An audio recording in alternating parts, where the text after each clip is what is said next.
One of the first ways to come to know yourself is to understand that you don't.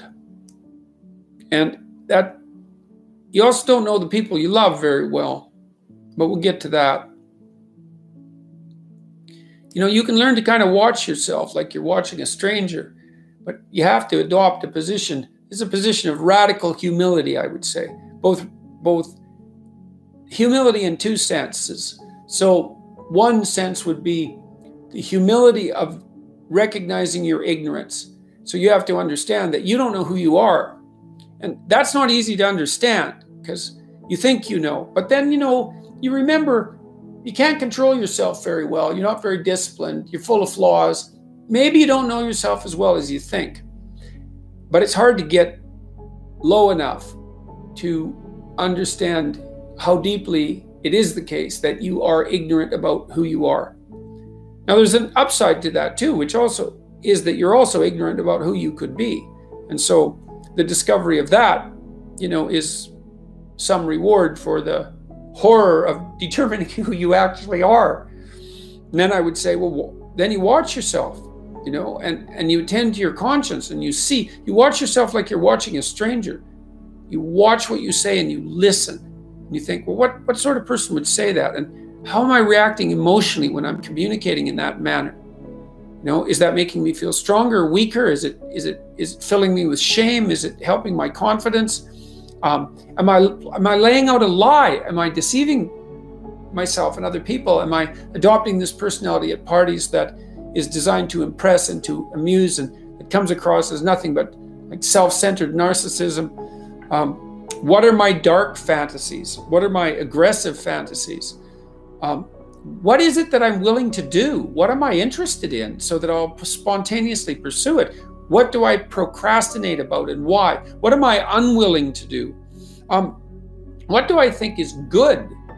What do I congratulate myself for accomplishing? And what do I berate myself for failing to confront and to implement? Those are all incredibly complicated questions, and you don't know the answers to them. So that's a start.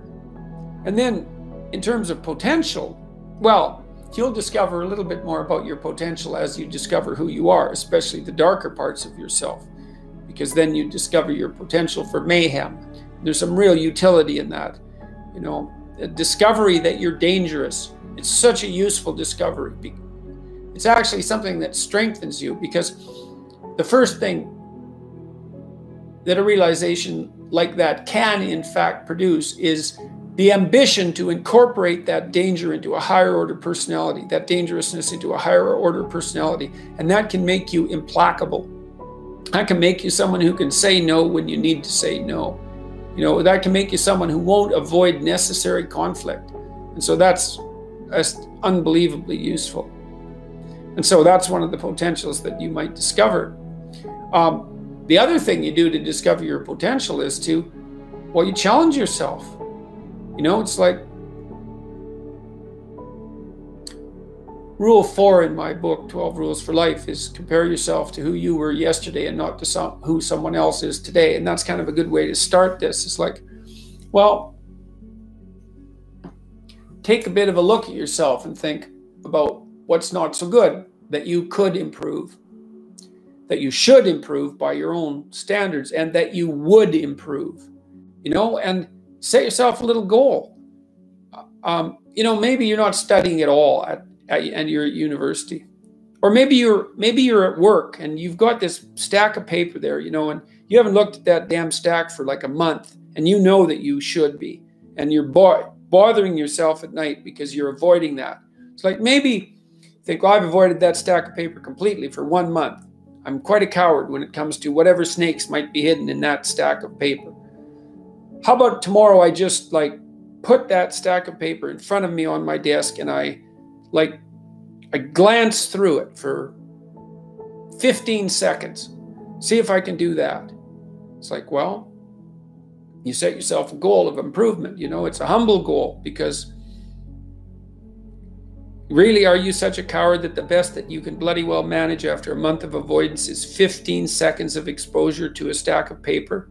You know, it could easily be you've been avoiding it. So you're obviously afraid of it. And so the situation could be that dismal and dire.